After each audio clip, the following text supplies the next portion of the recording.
Elon Musk has got to go. Hey, hey. Ho, ho. Hands off the UK. মার্কিন প্রেসিডেন্টের শুল্ক নীতির প্রতিবাদে যুক্তরাষ্ট্র সহ ইউরোপের বিভিন্ন দেশে দেশে বিক্ষোভ। সরব ট্রাম্প ঘনিষ্ঠ মাস্কো। গাড়ি রপ্তানি বন্ধের ঘোষণা যুক্তরাজ্যের। গাজা ইসরায়েলি গুলিতে 15 স্বাস্থ্যকর্মী নিহতের ঘটনায় নিন্দার ঝড়। তীব্র সমালোচনার মুখে ভুল স্বীকার তেল আবিবের। হোয়াইট হাউসে বৈঠকে বসছেন ট্রাম্প নেতানিয়াহু। এবং এবার ফৌজদারি আদালতে বিচারের মুখোমুখি হচ্ছেন দক্ষিণ কোরিয়ার ক্ষমতাচ্যুত প্রেসিডেন্ট ইয়োল। স্ত্রীর বিরুদ্ধেও মিলেছে আর্থিক কেলেঙ্কারির অভিযোগ।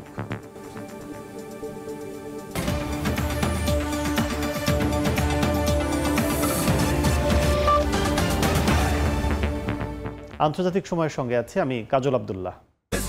মার্কিন প্রেসিডেন্ট ডোনাল্ড ট্রাম্পের শুল্ক নীতির বিরুদ্ধে বিশ্বজুড়ে প্রতিবাদ শুরু হয়েছে। যুক্তরাষ্ট্রসহ বিশ্বের বিভিন্ন দেশে, বিশেষ করে ইউরোপে হাজার হাজার মানুষ এই শুল্কের বিরুদ্ধে রাস্তায় নেমেছেন। প্রতিবাদীরা ট্রাম্পের শুল্ক নীতি এবং তার প্রশাসনের বিভিন্ন সিদ্ধান্তের বিরুদ্ধে ক্ষোভ প্রকাশ করেছেন। ওয়াশিংটন, লন্ডন ও প্যারিসের এই প্রতিবাদ একত্রিতভাবে শুল্ক নীতির গভীর ও ব্যাপক প্রভাবের জানান দিচ্ছে বলে মনে করছেন বিশ্লেষকরা। শুল্কের নামে শাসন নয়, এ বার্তা পৌঁছাতেই বিশ্বের বিভিন্ন দেশে মার্কিন প্রেসিডেন্ট ডোনাল্ড ট্রাম্পের বিরুদ্ধে বিক্ষোভ করেছেন হাজার হাজার মানুষ। যুক্তরাষ্ট্রের ওয়াশিংটনের ন্যাশনাল মলে ট্রাম্প বিরোধী প্রতিবাদে অংশ নেয় 150টির বেশি সংগঠন। ওয়াশিংটন ছাড়াও নিউ ইয়র্কে ট্রাম্প বিরোধী বিক্ষোভে অংশ নেন অসংখ্য মানুষ। বিক্ষোভকারীদের অভিযোগ, শুল্ক নীতির আড়ালে ট্রাম্প প্রশাসন তাদের কর্তৃত্ববাদী রূপের বাস্তবায়ন করার চেষ্টা করছে। প্রতিবাদকারীদের মধ্যে ছিলেন বিজ্ঞানী, শিল্পী, শিক্ষক, এমনকি সাধারণ গৃহিণীও। তাদের মতে এই শুল্ক নীতি শুধু আন্তর্জাতিক সম্পর্ক নয়, খাদ্য, প্রযুক্তি ও জ্বালানির দামকেও প্রভাবিত করছে। I believe Donald Trump is trying to tear our country down. আমি মনে করি ডোনাল্ড ট্রাম্প আমাদের দেশকে ধ্বংস করার চেষ্টা করছে। তিনি যা কিছু করছেন তা যুক্তরাষ্ট্রের উন্নতির জন্য নয়। তিনি আমাদের অবকাঠামো ধ্বংস করছেন, আমাদের সরকারের প্রতিটি দফতরকে ধ্বংস করছেন এবং এখন তিনি আমাদের অর্থনীতি ধ্বংস করছেন। তিনি আমাদের সব মিত্রদের সরিয়ে নিচ্ছেন। আমরা এখন বিশ্বের কাছে এক অভিশাপ। Taking away all of our allies. We're a pariah in the world. Elon Musk has got to go. Hey, hey. Trump বিরোধী এই বিক্ষোভের জোয়ার ছড়িয়ে পড়েছে যুক্তরাষ্ট্রের বাইরেও। ইউরোপের বিভিন্ন দেশে ট্রাম্প বিরোধী বিক্ষোভ হয়েছে। যুক্তরাজ্যের লন্ডনে ব্যানার হাতে জড়ো হয়েছেন প্রায় 200 প্রতিবাদকারী, যাদের অধিকাংশই যুক্তরাষ্ট্রের নাগরিক। প্রেসিডেন্ট ট্রাম্পের নতুন শুল্ক নীতি যা বিশ্ব বাণিজ্যের ওপর একতরফা হস্তক্ষেপ বলে মনে করছেন তারা।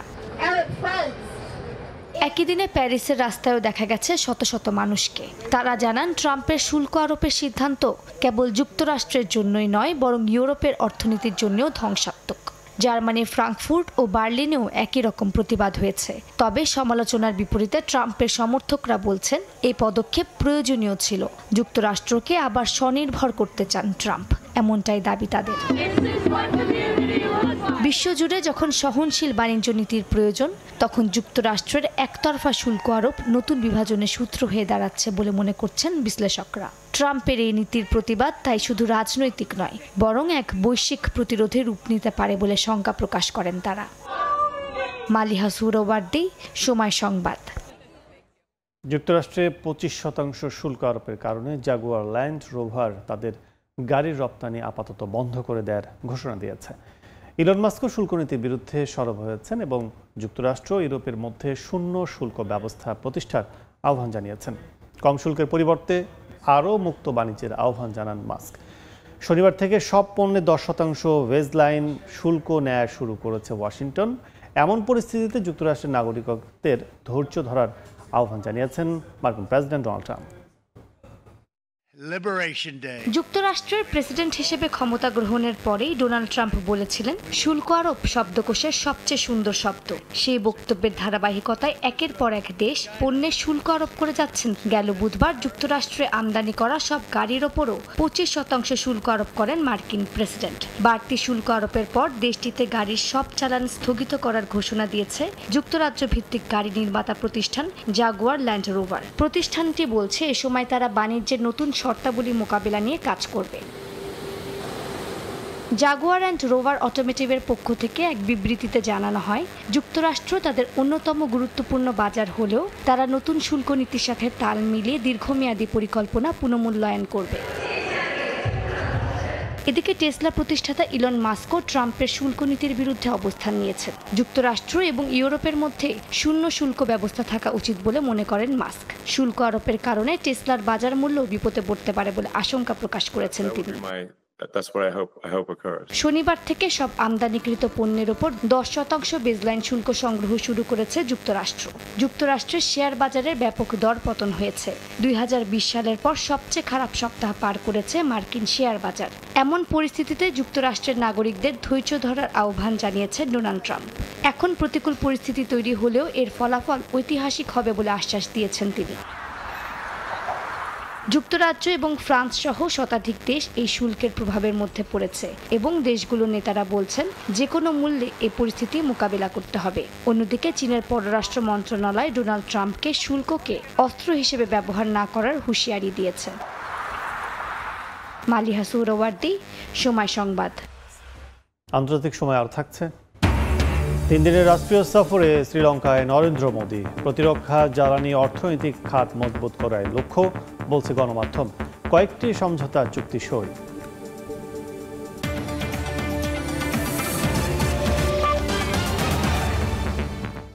ইসরায়েলি হামলায় গাজায় 15 স্বাস্থ্যকর্মী নিহতের ঘটনায় নিন্দার ঝড় উঠেছে। এই হামলাকে যুদ্ধাপরাধ বলে আখ্যা দিচ্ছে গাজার সিভিল ডিফেন্স সহ বিভিন্ন মানবাধিকার সংগঠন। তোপের মুখে নিজেদের ভুল স্বীকার করেছে তেল আবিব। এদিকে আন্তর্জাতিক আহ্বান তোয়াক্কা না করে গাজায় চলমান হামলায় আরও 30 ফিলিস্তিনি নিহত হয়েছেন। গাজা থেকে রাফা শহরকে বিচ্ছিন্ন করতে নতুন নিরাপত্তা করিডোর স্থাপনের ঘোষণা দিয়েছে তেল আবিব। এমন পরিস্থিতিতে যুক্তরাষ্ট্র সফরে যাচ্ছেন ইসরায়েলের প্রধানমন্ত্রী Benjamin Netanyahu. President Vladimir Putin যদি পূর্ণ যুদ্ধবিরতিতে সম্মত না হন তবে আলোচনা করে আর সময় অপচয় করবেন না মার্কিন প্রেসিডেন্ট ডোনাল্ড ট্রাম্প। এমন মন্তব্য করেছেন মার্কিন পররাষ্ট্রমন্ত্রী মার্কো রুবিও। তিনি জানান যুদ্ধবিরতির বিষয়ে দুই পক্ষকেই সম্মত হতে হবে। ট্রাম্পের ঘনিষ্ঠরা এই পরামর্শ দিয়েছেন বলে দাবি রুবিওর। এদিকে শুক্রবার ক্রিডি রিহের ভয়াবহ রুশ প্রেসিডেন্ট ওয়াশিংটন মস্কোকে ভয় পায় বলে অভিযোগ করেন জেলেনস্কি। জগতে প্রবেশ ও প্রযুক্তির উন্নয়নে চীনের সহায়তা চায় বাংলাদেশ। চীনা গণমাধ্যম সিসিটিভিকে দেয়া এক সাক্ষাৎকারে কথা বলেন প্রধান উপদেষ্টা ডক্টর মোহাম্মদ ইউনূস। তিনি বলেন, কৃত্রিম বুদ্ধিমত্তা বাংলাদেশের অর্থনীতি এবং সামাজিক উন্নয়নকে পরবর্তী স্তরে নিয়ে যেতে সহায়তা করবে। How to enter that world, because we are not included in it yet, AI and other things. This will be everyday thing. AI will be everyday use. So if the Chinese companies come and use this, we'll learn it very quickly and we'll become experts in how to handle, how to design, how to improve. And China will benefit from it. Bangladesh will benefit from it because you have very talented young people around you and supporting you to what you want to do. So that will inspire and lead us to the next step of the economy and their social life. আদালতের হস্তক্ষেপে ক্ষমতাচ্যুত হওয়া দক্ষিণ কোরিয়ার president Yoon সুক yellow এবার ফৌজদারি আদালতের বিচারের মুখোমুখি হতে যাচ্ছেন। কোরিয়ার ইতিহাসে এই প্রথম ক্ষমতাসীন কোনো প্রেসিডেন্টকে দোষী সাব্যস্ত হওয়ার পর ক্ষমতাচ্যুত হয়ে ফৌজদারি আইনের কাঠগড়ায় দাঁড়াতে হচ্ছে। দক্ষিণ কোরিয়া থেকে মোহাম্মদ হানিফের রিপোর্টে বিস্তারিত। সাংবিধানিক আদালতের অগ্নি পরীক্ষা শেষ হওয়ার পর এবার ফৌজদারি আদালতের বিচারের মুখোমুখি হতে যাচ্ছেন পার্লামেন্টের অভিশংসিত প্রেসিডেন্ট ইউন সুক ইয়োল। এ যেন মরার উপর খাড়ার গা। সাবেক এই প্রেসিডেন্টের আইনি লড়াই এখন ফৌজদারি আদালতে স্থানান্তরিত হচ্ছে বলে প্রতিবেদন প্রকাশ করেছে দ্য কোরিয়া হেরাল্ড। সংবিধানের 84 অনুচ্ছেদে বলা হয়েছে, একজন ক্ষমতাসীন প্রেসিডেন্টের বিরুদ্ধে বিদ্রোহ বা রাষ্ট্রদ্রোহ ব্যতীত কোনো ফৌজদারি অপরাধে অভিযোগ আনা যাবে না। পার্লামেন্ট থেকে অভিশংসনের পর ফৌজদারি বিচার শুরু করার আর কোনো বাধা থাকলো না, যেখানে সাংবিধানিক আদালত তার অপরাধে অভিযুক্ত করে পদচ্যুত করেছেন। আদালত বলছে, গত বছর তড়িঘড়ি সামরিক আইন জারি করে দেশটির ইতিহাসে সবচেয়ে বড় রাজনৈতিক সংকটের জন্ম দিয়েছিলেন ইউন সুক ইয়োল। ইয়নের স্ত্রী কিম কিয়ন হিরো রয়েছে কেলেঙ্কারির অভিযোগ। তিনি এক পাদ্রীর কাছ থেকে $2,250 মূল্যের ডিউ ব্র্যান্ডের লাক্সারি হ্যান্ডব্যাগ গ্রহণ করেছিলেন। দক্ষিণ কোরিয়া থেকে মোহাম্মদ হানিফ, সময় সংবাদ। থাকছে বিশ্বের শক্তিশালী পাসপোর্ট সূচকে শীর্ষে আয়ারল্যান্ড। ভিসা ছাড়াই ভ্রমণ করা যাবে 176টি দেশ, এক ধাপ এগিয়ে 181তম বাংলাদেশ। 3 দিনের রাষ্ট্রীয় সফরে শ্রীলঙ্কায় গেছেন ভারতের প্রধানমন্ত্রী নরেন্দ্র মোদী। দেশটির রাষ্ট্রপতি অনুরা কুমারা দিশানায়েকের আমন্ত্রণে স্থানীয় সময় শুক্রবার কলম্বোতে পৌঁছান তিনি। দুই দেশের মধ্যে প্রতিরক্ষা, জ্বালানি ও অর্থনৈতিক খাতে সম্পর্ক আরও মজবুত করতে মোদির সফর বলে জানা গেছে। শুক্রবার কলম্বোর বিমানবন্দরে পৌঁছান ভারতের প্রধানমন্ত্রী নরেন্দ্র মোদী। তাকে স্বাগত জানান শ্রীলঙ্কার পররাষ্ট্রমন্ত্রী বিজিতা হেরাত। শ্রীলঙ্কায় নরেন্দ্র মোদীর 3 দিনের এই রাষ্ট্রীয় সফর দেশ দুইটির মধ্যে দ্বিপাক্ষিক সম্পর্ক আরও মজবুত করবে বলে ধারণা করা হচ্ছে। দেশ দুইটির মধ্যে একাধিক সমঝোতা চুক্তিও সই হয়েছে।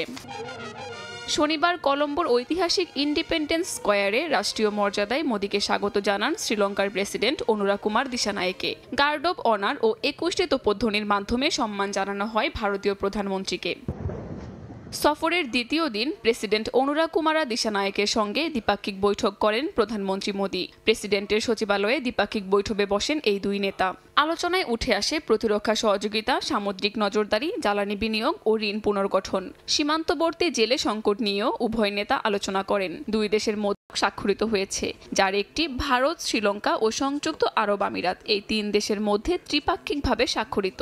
এছাড়া শ্রীলঙ্কায় ভারতের সহায়তায় গড়ে ওঠা সাম্পুর সোলার পাওয়ার প্ল্যান্ট যৌথভাবে উদ্বোধন করেন এই দুই নেতা। আলোচনা হয়েছে ইন্দো লঙ্কা বিদ্যুৎ গ্রিড সংযোগ প্রকল্প নিয়ে। প্রত্যাশা করা হচ্ছে প্রধানমন্ত্রী মোদীর এই সফর ভারত শ্রীলঙ্কা সম্পর্কের দীর্ঘস্থায়ী বন্ধনকে আরও দৃঢ় করবে। শ্রীলঙ্কার অর্থনৈতিক পুনরুদ্ধার ও আঞ্চলিক ভূ রাজনীতির ক্ষেত্রেও গুরুত্বপূর্ণ ভূমিকা রাখবে এই রাষ্ট্রীয় সফর, এমনটাই ধারণা করছেন বিশ্লেষকরা। এছাড়া শনিবার সফরের সাইডলাইনে শ্রীলঙ্কার বিরোধী দলীয় নেতা সাজিদ প্রেমাদাসার সঙ্গে বৈঠক করেন প্রধানমন্ত্রী মোদী। কাকুলি আখতার, সময় সংবাদ। দেখছেন আন্তর্জাতিক সময়। কানাডায় ছুরিকাঘাতে এক ভারতীয় নাগরিক নিহত হয়েছেন। দেশটির রাজধানী অটোয়ার কাছে রকল্যান্ড এলাকায় এ ঘটনা ঘটে। স্থানীয় সময় শনিবার সকালে কানাডায় অবস্থিত ভারতীয় দূতাবাস এ খবর নিশ্চিত করেছে বলে জানিয়েছে এনডিটিভি। এ ঘটনায় সন্দেহভাজন একজনকে আটক করা হয়েছে বলে জানানো হয়।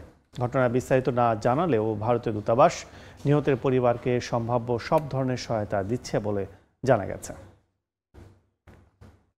দেখছেন আন্তর্জাতিক সময়। আয়ারল্যান্ডের পাসপোর্ট এখন বিশ্বের সবচেয়ে শক্তিশালী পাসপোর্ট। দেশটির নাগরিকরা ভিসা ছাড়াই ভ্রমণ করতে পারবেন 176টি দেশ। সম্প্রতি দ্য নোমাড পাসপোর্ট ইন্ডেক্স এই তথ্য প্রকাশ করে। এই খবরে স্থানীয় সহ দেশটিতে বসবাসরত আইরিশ বাংলাদেশিদের মধ্যেও বইছে আনন্দের হাওয়া। আয়ারল্যান্ড থেকে জুয়েলের রিপোর্টে বিস্তারিত। দ্য নোমাড ইন্ডেক্স বিশ্ব পাসপোর্টের র্যাঙ্কিং নিয়ে কাজ করা স্বীকৃত একটি প্রতিষ্ঠান। সম্প্রতি বিশ্বের সবচেয়ে শক্তিশালী পাসপোর্ট হিসেবে আয়ারল্যান্ডের নাম প্রকাশ করে তারা। সংস্থাটি বলছে ভিসা মুক্ত ভ্রমণ, কর, দ্বৈত নাগরিকত্ব ধারণের ক্ষমতা ও ব্যক্তি স্বাধীনতায় সামগ্রিক স্কোর 109 হওয়ায় এই কৃতিত্ব অর্জন করেছে আয়ারল্যান্ড। গণতান্ত্রিক স্থিতিশীলতা, নাগরিক স্বাধীনতার প্রতি অঙ্গীকার ও প্রগতিশীল সামাজিক নীতিগুলো শক্তিশালী হওয়ায় এই অর্জন আরও সহজ বলেও জানায় নোমাড। আয়ারল্যান্ডের পাসপোর্ট বিশ্বের নম্বর 1। আইরিশ নাগরিকরা বিশ্বের 176টি দেশে অনারাইভাল সুবিধা নিচ্ছে। সবশেষ 2020 সালে লুক্সেমবার্গ এবং সুইডেনের সাথে শীর্ষ নম্বরে ভাগাভাগি করেছিল আয়ারল্যান্ড। এই প্রথম এককভাবে শক্তিশালী পাসপোর্টের পাশে নাম লেখালো দেশটি। এরপরেই রয়েছে আয়ারল্যান্ড। এভাবেই এগিয়ে যাক বিশ্ব দরবারে, এমনই প্রত্যাশা এখানের নাগরিকদের। সৈয়দ জুয়েল, সময় সংবাদ, আয়ারল্যান্ড। দেখছেন আন্তর্জাতিক সময়। বাংলাদেশে বৈষম্য বিরোধী ছাত্র আন্দোলনকে সমর্থন জানিয়ে সংযুক্ত আরব আমিরাতে বিক্ষোভকারী বাংলাদেশিদের মধ্যে আরও অনেকে আটক রয়েছেন বলে জানা গেছে। সাধারণ ক্ষমার আওতায় 189 জন দেশে ফেরত আসলেও অনেক বন্দির ভাগ্য এখনও অনিশ্চিত। এর মধ্যে কারো কারো সাজা চূড়ান্ত বলেও জানা গেছে। আমিরাতে বন্দী থাকা প্রবাসী শহীদুল আমিন মুন্নার গ্রামের বাড়ি ঘুরে বিস্তারিত জানাচ্ছেন শোয়েব কবির। একজন শহীদুল আমিন মুন্না দেশে আসার সময় আবুধাবি বিমানবন্দরে আটক হন তিনি। 6 মাস অতিবাহিত হলেও এখনো মুক্তির কোনো সম্ভাবনা নেই। ভাগ্য ঘুরানোর আশায় 2021 সালে আবুধাবিতে যান চট্টগ্রামের বোয়ালখালী উপজেলার কদুরখিলের মুন্না। 2 সন্তানের বাবা মুন্না 4 বছর পর দেশে ফেরার জন্য রওনা দিলেও বিক্ষোভে অংশগ্রহণের অভিযোগে তাকে আবুধাবি বিমানবন্দর থেকে আটক করা হয়। তখন থেকে আল সাদর কারাগারে বন্দী তিনি। ছেলের এমন বন্দি দশায় ভেঙে পড়েছেন তার বাবা ইয়াকুব নবী। স্বামীর প্রতীক্ষায় 2 সন্তান নিয়ে প্রহর গুনছেন স্ত্রী তানিয়া আমিনও। মাশাআল্লাহ এই যে মতন ওলা রোজার মতন ওলা কোনো মতে দুনিয়ায় দাঁড়িয়ে করি মাত কোন ঘুমছে অসিন্দে সিন্দে তো এখন লোক ধরি ঈদটা ঈদের মতো বলবো না, ঈদটা একটা মৃত বাড়ি যেরকম একটা মানুষ হারাই গেলে যেরকম আমাদের ঘরের পরিস্থিতি ঠিক তদ্রুপ এরকম। ওনারা বলতেছে আমাদেরকে যত তাড়াতাড়ি সম্ভব এখান থেকে আমাদেরকে বের করা। আমরা অনুরোধ করতেছি আমার পরে মানে ডক্টরের নিচে মানে আবেদন করতে মানে আবুধাবি সাহেবের কাছে মানে আড়াইজন সাহেব মানে সহসাদ মানে এর মধ্যে পররাষ্ট্র মন্ত্রণালয়ের উপদেষ্টা বরাবর বন্দীদের তালিকা সহ তাদের মুক্তির জন্য আবেদন করেছেন বন্দী দশা থেকে মুক্তি পেয়ে দেশে ফেরত আসা রায়হান মিয়া। আবুধাবির জেলে এখনো 20 জনের বেশি বাংলাদেশি বন্দী রয়েছেন বলে জানা গেছে। তাদের অতি দ্রুত দেশে ফিরিয়ে আনতে সরকারি হস্তক্ষেপের দাবি জানান স্বজনরা। আবুধাবির জেলে এখনো ধারণা করা হচ্ছে 20-এর অধিক বাংলাদেশি বন্দী রয়েছেন। তাদের পরিবার চাচ্ছেন তারা যেন সরকারি হস্তক্ষেপের মাধ্যমে খুব দ্রুতই দেশে ফিরিয়ে আসুক।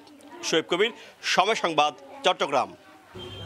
আন্তর্জাতিক সময়ের শীর্ষ সংবাদ জানিয়ে দিচ্ছি আরেকবার।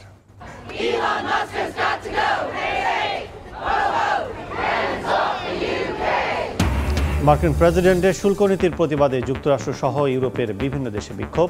সরব ট্রাম্প ঘনিষ্ঠ মস্কো। গাড়ি রপ্তানি বন্ধের ঘোষণা যুক্তরাজ্যের। গাজা ইসরায়েলের গুলিতে 15 স্বাস্থ্যকর্মী নিহতের ঘটনায় নিন্দার ঝড়। তীব্র সমালোচনার মুখে ভুল স্বীকার তেল আবিবের। হোয়াইট হাউসে বৈঠকে বসছেন ট্রাম্প, নেতানিয়াহু।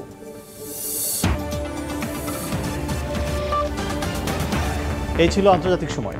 সঙ্গে থাকুন সময়ের।